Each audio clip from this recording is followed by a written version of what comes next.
स्मिथा सिंह। मौसम बदल रहा है, हवाएं सर्द हो रही हैं और हवाओं की ठंडक कई बार शरीर को सर्दी जुकाम की चपेट में लाने के लिए काफ़ी होती है, खासकर बच्चे। ऐसे में खास ध्यान इस बात का रखें कि बिना सोचे समझे अपने बच्चे को खांसी जुकाम की स्थिति में कोई भी कफ सिरप आँख मूंद कर ना पिलाएं। अब आप सोचेंगे कि हम ऐसा क्यों कह रहे हैं, तो जवाब के लिए आज का पूरा वीडियो ज़रूर देखिए और समझिए कि अपने बच्चे के कफ कोल्ड के इलाज के लिए कोई भी सिरप दे देना कितना घातक कई बार हो सकता है, ये आप सोच भी नहीं सकते। वीडियो पसंद आए तो लाइक और शेयर ज़रूर करिएगा ताकि ज़्यादा से ज़्यादा लोगों तक सही जानकारी सही वक्त पर पहुंच सके। तो चलिए शुरू करते हैं आज का मुद्दा है कफ सिरप। इसलिए क्योंकि अभी बुधवार को ही विश्व स्वास्थ्य संगठन ने भारत की फार्मास्यूटिकल कंपनी के द्वारा बनाए गए 4 कफ सिरप को लेकर एक अलर्ट जारी किया है। कहा है कि ये उत्पाद सुरक्षा मानकों पर खरे बिल्कुल नहीं उतरते, खास तौर पर बच्चों के लिए इनका इस्तेमाल खतरनाक हो सकता है, घातक हो सकता है, इतना कि जान भी जा सकती है। विश्व स्वास्थ्य संगठन ने ये अलर्ट इसलिए जारी किया क्योंकि कफ सिरप लेने के बाद अफ्रीकी देश गाम्बिया में 2-4 नहीं बल्कि 66 बच्चों की मौत हुई है।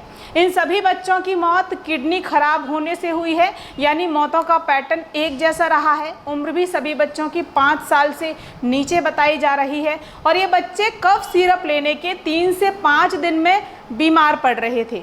ऐसे में ये आशंका जाहिर की गई है, WHO ने कहा है कि सिरप का इस्तेमाल इन बच्चों की मौत की वजह है।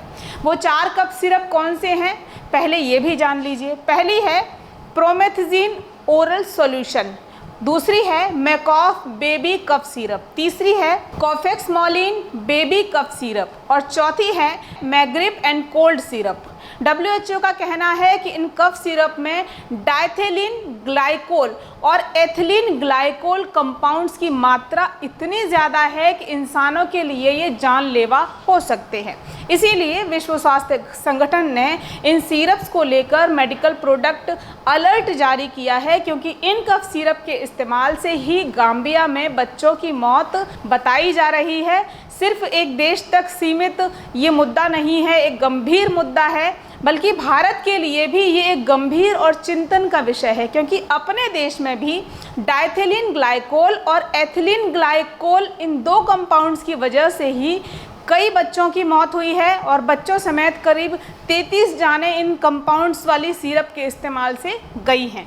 बता दें कि इन कंपाउंड्स का एक सीमित स्तर से ज़्यादा इस्तेमाल जानलेवा हो सकता है, लेकिन फिर भी अपने देश में ये कंपाउंड्स अभी तक बैन नहीं किए गए हैं।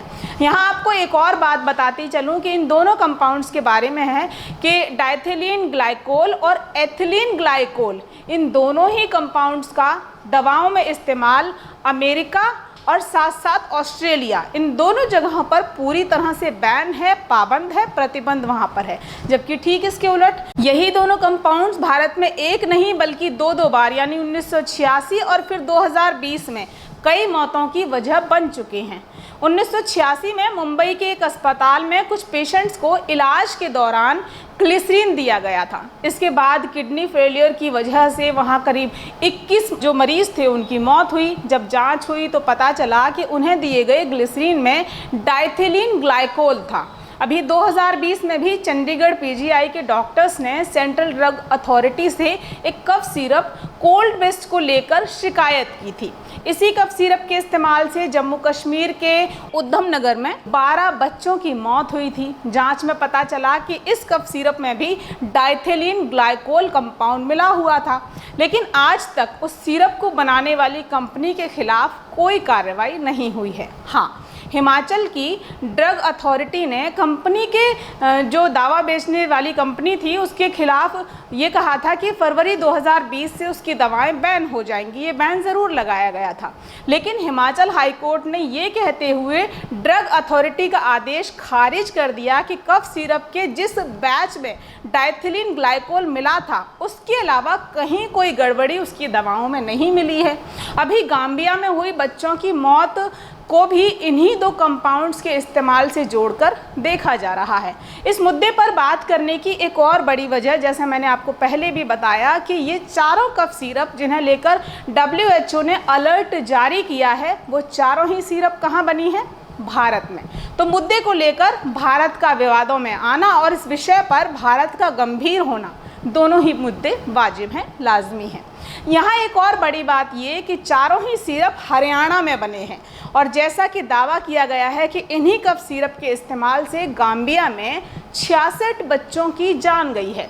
इसी सिलसिले में कल सोनीपत की जो दवा निर्माता कंपनी है, स्वास्थ्य विभाग ने वहां छापेमारी की। सोनीपत ज़िले के कुंडली स्थित Maiden pharmaceutical private limited company पर ताला लगाकर जांच टीम ने कई घंटे तक वहां छानबीन की। यही वो कंपनी है जिसने वो चारों सिरप बनाए हैं।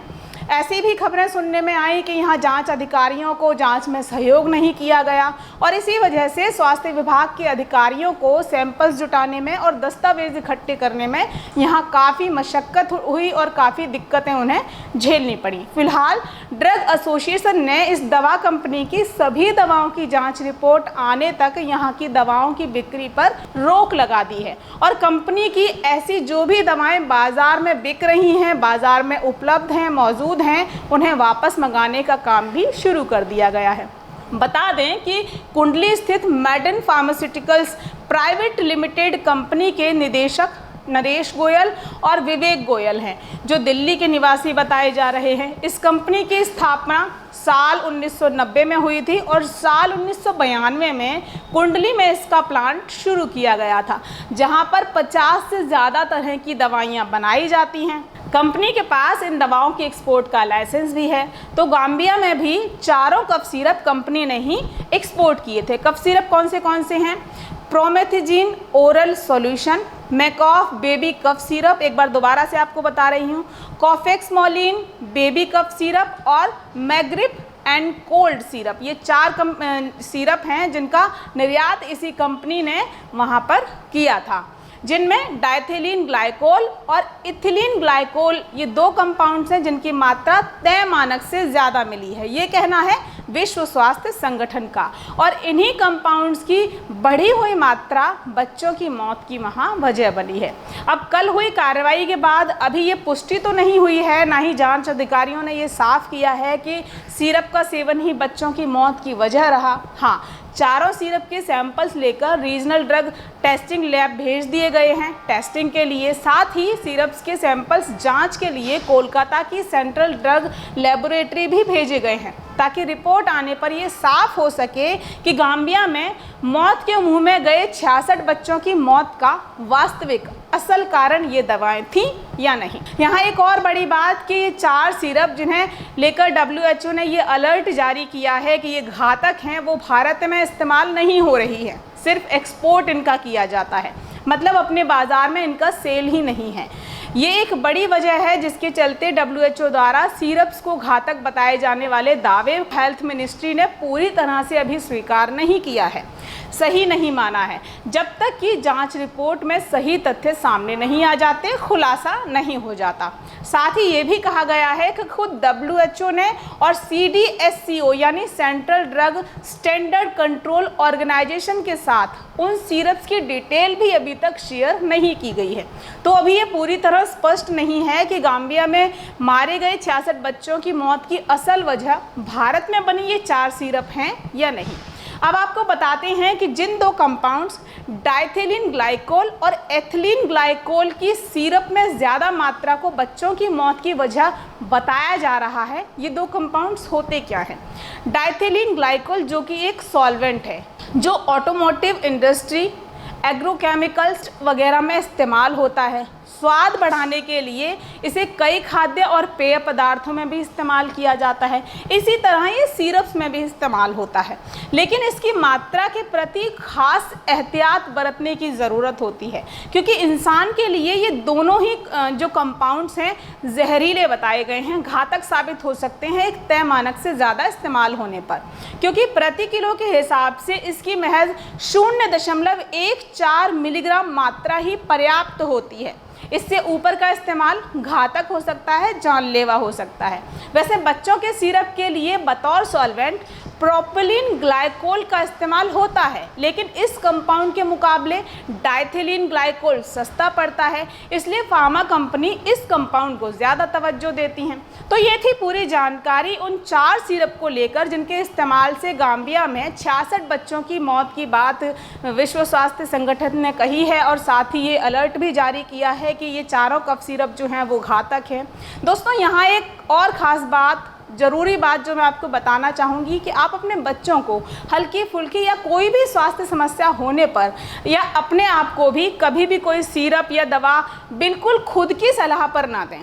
जब भी कोई सिरप आप बच्चे को देते हैं या आप खुद सेवन करते हैं या आपको कोई डॉक्टर उसकी सलाह देता है, एक्सपर्ट्स की सलाह से आपको वो दवाएं बताई जाती हैं, तो थोड़ी समझ ज़रूर जुटाएं। जो भी कंपाउंड सिरप में इस्तेमाल होते हैं वो सिरप पर लिखे होते हैं, तो खबरों से जुड़े रहें और घातक कंपाउंड्स वाले सिरप के सेवन या तय मात्रा से ज़्यादा इस्तेमाल से बचें। और ये जानें कि जो सिरप आप अपने बच्चे को दे रहे हैं उसमें कौन कौन से कंपाउंड्स इस्तेमाल हुए हैं, वो घातक तो नहीं हैं। जो क्वांटिटी आपको डॉक्टर ने बताई है, कहीं आपने उससे ज़्यादा दे दी तो वो बच्चे पर क्या असर कर सकती है। बहुत सी छोटी छोटी बातें हैं जो यदि आपको नहीं भी पता है तो आपको अपने डॉक्टर से कंसल्ट करके ये चीज़ें जाननी चाहिए, क्योंकि छोटी सी लापरवाही घातक हो सकती है। अभी के लिए इतना ही, फिर मिलेंगे आपसे किसी नई जानकारी को लेकर। देखते रहिए देश रोज़ाना। चैनल सब्सक्राइब नहीं किया है तो सब्सक्राइब ज़रूर करिए, वीडियोस को लाइक और शेयर करते रहिए, क्योंकि आपका ये सपोर्ट हमें मोटिवेट करता है कुछ और बेहतर करने के लिए। नमस्कार।